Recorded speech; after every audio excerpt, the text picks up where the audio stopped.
TSA is testing a new facial recognition system. We'll take a look at that. And the MSU Starkville Symphony kicking off its 50th season, plus a nonprofit partners with a local business to reunite a father and his soldier son. Mid-morning starts now.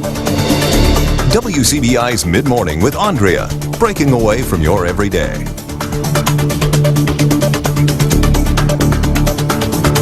Good morning, everyone. For a lot of people, September is about beginnings. Children head back to school and schedules either slow down or start up with new responsibilities.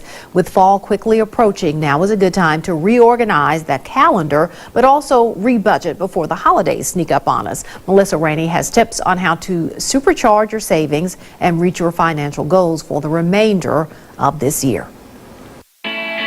September may be your last-ditch effort to get your finances in order before the holidays arrive. Now you need to kind of recommit to the fact of, okay, how much are we bringing in every month? How much are we allowed to spend every month? Financial experts say now the kids are back at school and you're no longer spending money on camps and vacations, it's a great time to set a baseline for the rest of the year. Doing that in September is a lot easier because you know that there's a much more of a rhythm to your life that's pretty consistent. So here are 3 tips to get your finances in order and savings in high gear. Number 1, get motivated to stick to your budget by thinking of your future self. Experts say if you connect with the person you want to be 10 years from now, you're more likely to make better financial choices. Number 2, go on autopilot. Put money in your savings account or 401k before you get your greedy hands on it. And finally, it may feel far away, but Thanksgiving and other holidays are upon us, so start making a list and buying gifts. The sooner you can get them, the better, and pace your way into the holidays instead of it being one time where you're swiping the credit card all the time. For Consumer Watch, I'm Melissa Rainey. Well, there is growing concern over new technology that could be the future of airport security. The TSA has a new pilot program at Los Angeles International Airport that uses facial recognition technology instead of checks of boarding passes and driver's licenses. Chris Van Cleve shows us. Hang on to your boarding pass. The TSA is trying a facial recognition system it hopes will speed up lines while adding a layer of security. At LAX's International Terminal, the agency is testing a future where flyers won't need a boarding pass or an ID check to go through security. The passenger experience is enhanced because you don't have to fumble through your belongings to pull out, multiple ID documents. You just walk up to the camera, pose for a photo, and you're off on your way. The TSA says the images are not saved on the camera and are compared against a gallery of passport photos of people known to be flying that day to confirm the traveler's identity. During the pilot, passengers are not required to participate. The process takes as little as 2 seconds. A standard document check takes about 20. I'm fine with it. I was just surprised by it. The people that have nothing to hide, I think are all for it. The LAX test is part of a larger push by Customs and Border Protection to meet a congressional mandate for biometric verification of people entering and leaving the country.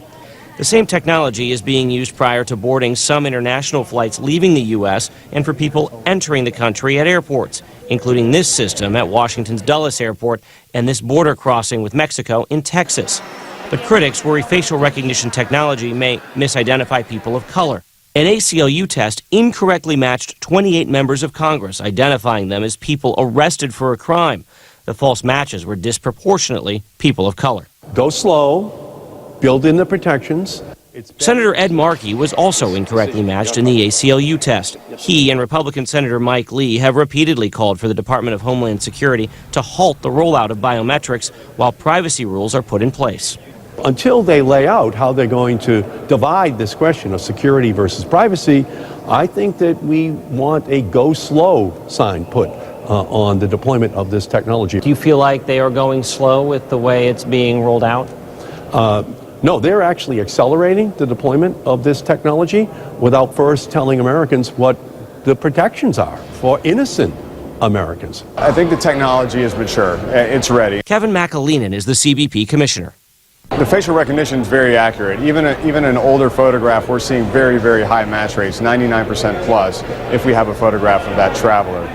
Customs says it is still working on those privacy regulations, but only keeps photos of U.S. citizens for 12 hours, everyone else saved for 14 days as part of the ongoing testing.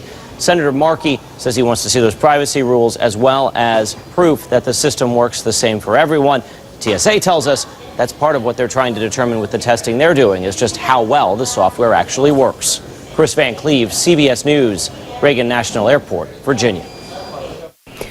Well, if you have family or friends in the Northeast, you may have heard of Wegmans. You may have even shopped at this family-owned group of supermarkets. The grocery store is now working to create a better shopping experience for those who are blind and visually impaired. It's a new app, and it helps shoppers better navigate the store. Here's a look at how it works.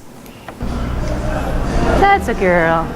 Grocery shopping was never easy for Lucy Marr, even with her service dog Jane guiding her through the store. Well, I was born with a degenerative eye disease, so I was diagnosed when I was 5 years old, and I lost my vision over time, and I've been totally blind for about 18 years now. Things many of us take for granted, such as finding our favorite treats in a store, are a challenge for Lucy and others who can't see. She says often other customers point in the direction she should go, but that doesn't help. It's frustrating in some situations, I should say. Now, Wegmans is becoming the first supermarket in the country to team up with an app called Aira. It helps the blind and visually impaired navigate Wegmans stores. Okay, like here, this one? Our agents have the power of the internet at their fingertips, so within seconds they can pull up any store map and know the layout.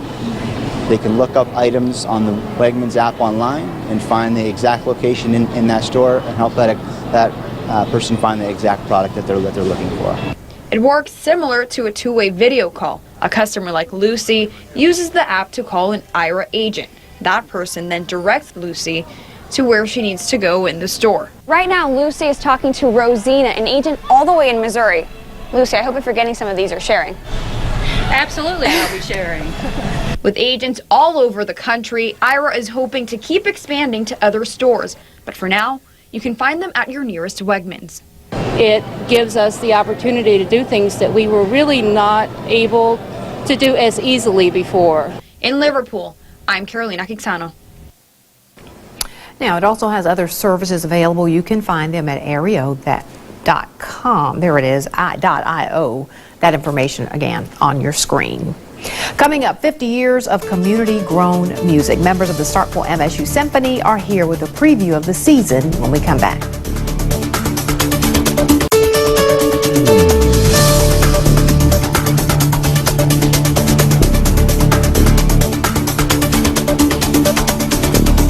All right, we're back, everyone. Mark this milestone with music. The Starkville MSU Symphony Orchestra celebrates 50 years with a concert. The orchestra includes talented musicians from around the Golden Triangle. Eric Hill is the Starkville MSU Symphony Association Board President. Dr. Barry Kopitz is the Symphony Orchestra conductor and the head of music at the MSU Music Department. Gentlemen, glad to have both of you here. Nice to be here. Thank you. And congratulations on 50 years. That's fantastic. I wish we could take credit for it, but it's you haven't been here all 50 of those years. It's the hardworking people that have built the symphony over that period of time that really deserve the credit. We kind of joined the party fairly late, really. What does an organization like a symphony mean to a small community like Starkville? Well, it's the statement of the arts, right? So music is special to everybody, and with a symphony, it's celebration of past music, but also, you know, how it interacts with current culture is important. So. And this group really started, as we were talking in the break, you know, in the living room of someone. That's how it really was born. That's exactly right. In 1969, in the living room of the Cornell's family, a group got together and decided that it was important for this community to have a symphony, and it's one of the smallest communities to support a symphony for as long as it has now, and that's really exciting. Dr. Kopitz, talk about being the conductor of this group of, you know, talented folks right here in our neighbors. Was that a question? That is a question. It's really quite fun. It's a mixture of people from various locations. The core wind faculty come from Mississippi State's Department of Music. The strings often come from as far away as Memphis to play in the orchestra, and they all come together 5-6 times a year for 2 days of rehearsal and then the concert. So it's kind of fun to see people that you only see a few times a year show up excited to play these great pieces, and they coalesce very quickly. It's not like it takes a long time. As professional musicians, they simply grab on and go. one of the benefits of being at Mississippi State, though, is some of our very best students occasionally get drawn into their teacher's orbit and are allowed to play with the orchestra on a concert or two, and we'll have that happen this Saturday night. A really fun element of this association is what you offer to children. I was telling you all that my daughter is always excited about coming with her class to the day that's just for kids. Joe Ray Underwood has run that program for over 10 years, and I'm sure it probably existed even before that, where he makes it his goal to include every child within the Starkville district, and some beyond as well, to come and hear the symphony play, and they tailor the program specifically for them so they can be participants, they can enjoy the music, and they go home with this vision in their eyes that one day, maybe too, I will be a member of the orchestra. I think you're exactly right. That's exactly what happened. So the 50th season is kicking off actually at MUW. Tell us about that concert. That's right. The Symphony's had a partnership with the W for years, and it's special because it includes the entire Golden Triangle, and I'm not going to speak about the music. That's here for our resident experts. What can we expect to hear at the concert? Well, this is one of those great concerts that they've nicknamed it, so to speak, Milestones. And because of the three pieces that are being played, for each of the three composers, Verdi, Ralph Vaughan Williams, and Tchaikovsky, each of them has a milestone piece on this concert. In the case of Verdi, it's the Nabucco Overture, and that overture came from an opera that really set Verdi's career in motion. Up to that point, I don't want to say he was a failure, but he was not as well received, and all of a sudden, after this particular piece occurred, he was famous the world over. Ralph Vaughan Williams is a famous British composer, and this is one of his very early period pieces that deals with British folk song. It's called Norfolk Rhapsody No. 1. Just beautiful, beautiful modal melodies. And the final piece is Tchaikovsky's final work. It's the Symphony No. 6, the Pathétique.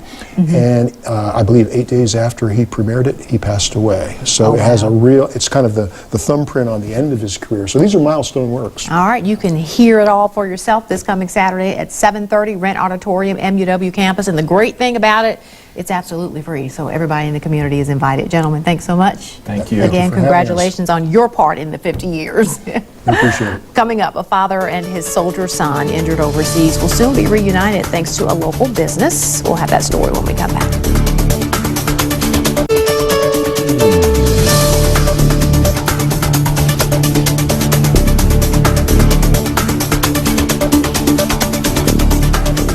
For wounded veterans, returning home can be a long process. One organization, though, is helping families reunite with their injured loved ones who come stateside, and they're doing it at no charge. Our Parker King spoke with a father who is benefiting from the Veterans Airlift Command here in Northeast Mississippi. He is greatly appreciative.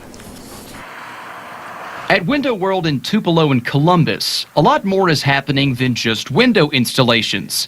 Their charity organization, Window World Cares, is helping reunite the families of wounded soldiers by partnering with the Veterans Airlift Command. It provides free medical transportation for wounded veterans in post 9/11 activity. The nonprofit is a group of volunteer pilots and businesses who have dedicated time and resources to flying wounded soldiers home once they reach stateside, or flying families to be at their bedside. There's limited communication, and even in today's world with the situation, so getting the family back reconnected means the world to the healing process. One of Window World's own is now getting help from the Airlift Command. Mike Ash has a son with the 155th Armored Brigade, who was injured in the line of duty several weeks ago. It was then Window World owner Jay Collins told Ash about Veterans Airlift Command. He was telling me about it. I didn't know anything about the program,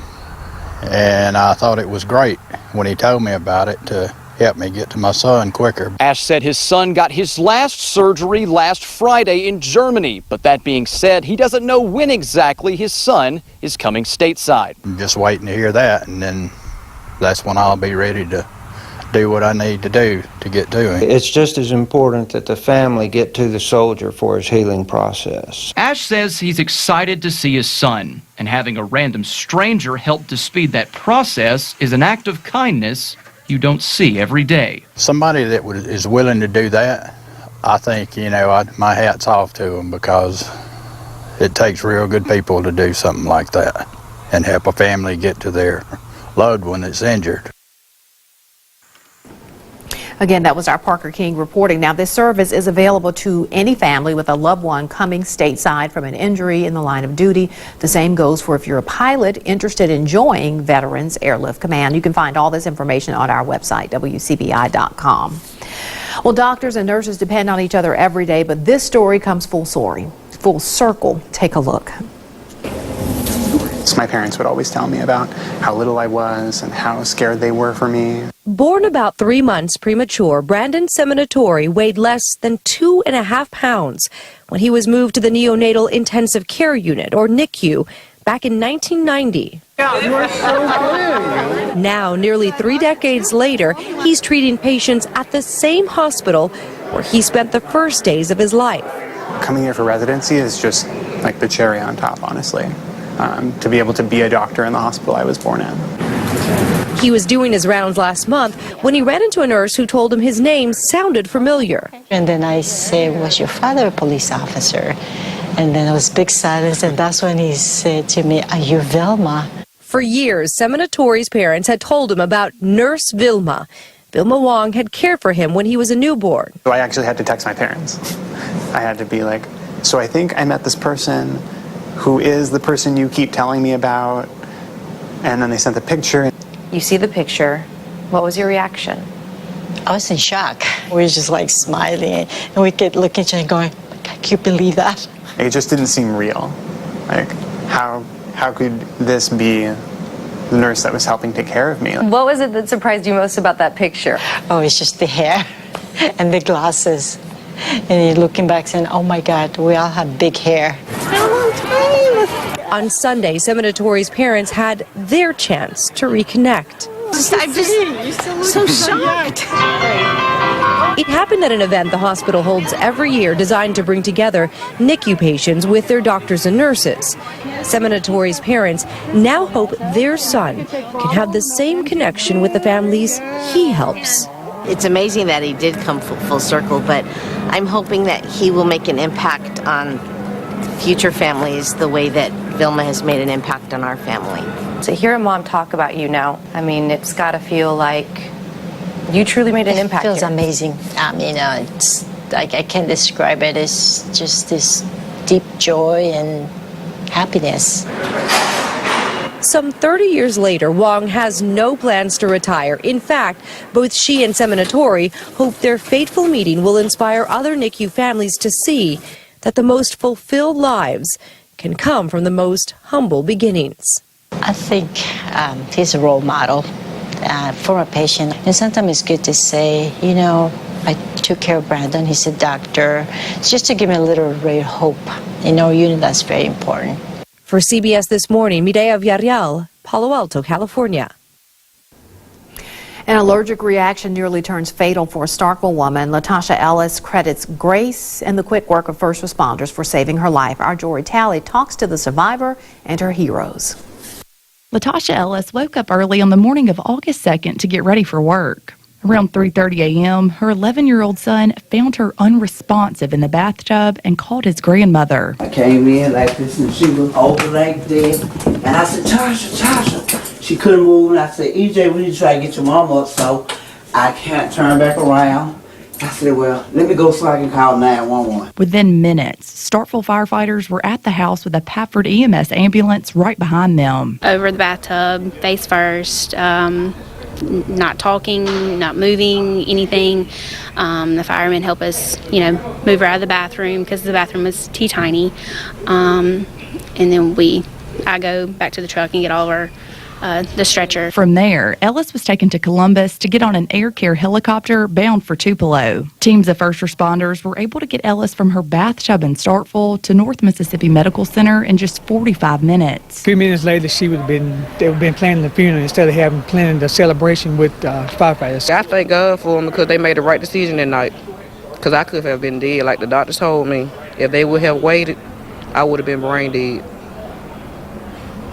So I thank God for them, and I thank God for blessing me to be alive. Within days of being released from the hospital, Ellis finally got to meet her heroes. It was a heartfelt thank you for the men and women who saved her life. For these first responders, it was a rare opportunity to see the positive results of their efforts. We never expected her to be able to walk again or really come see us. And so for her to be able to walk up here and shake our hand and hug our neck, we were very excited, thrilled to see her.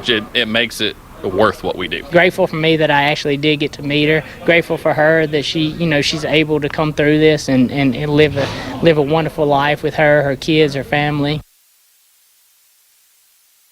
And Ellis tells us that she now has to keep an EpiPen and Benadryl with her at all times.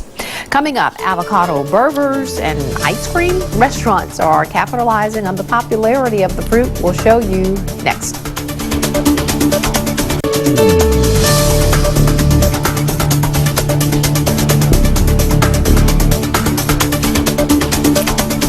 Holy guacamole. There are now at least 7 all-avocado-themed restaurants in the world. Avo Bar in London is relying on the popular fruit and the pull of social media to bring customers. Gwen Baumgartner has the story. Avo Bar takes the saying, "You eat with your eyes," to a whole new level. There we go. It's a place where customers take more photos than bites, at least initially. We've had people stand on tables and spend 20 minutes before eating their food. Chefs spend their time slicing and dicing more than 400 avocados each day, serving up the superfood in every menu option. These women admit they came to the restaurant for an Instagram post. We want to take a good picture, but food is amazing, really. The Avo Bun Burger is their most popular item, replacing the bread with a full avocado. And if that doesn't fill you up... So this is avocado ice cream, and then you put chili flakes on top. Beetroot powder and chili flakes on top. That's good. Liana Kazarian founded Avo Bar, a concept that is already cut into the U.S. market, with restaurants in New York and Florida also showing a healthy appreciation for avocados. So universally loved, it's so versatile, there's so many great things you can do with it in terms of taste, in terms of health benefits. With its antioxidants, fiber, and potassium, an avocado-filled meal is an easy choice. Service, please. The picture-worthy presentation doesn't hurt either. Gwen Baumgartner, CBS News, London. And we'll be right back to wrap things up. Say hi to us, send us pictures, any of that on social media, Facebook, Twitter, Instagram. We'll see you back here next time.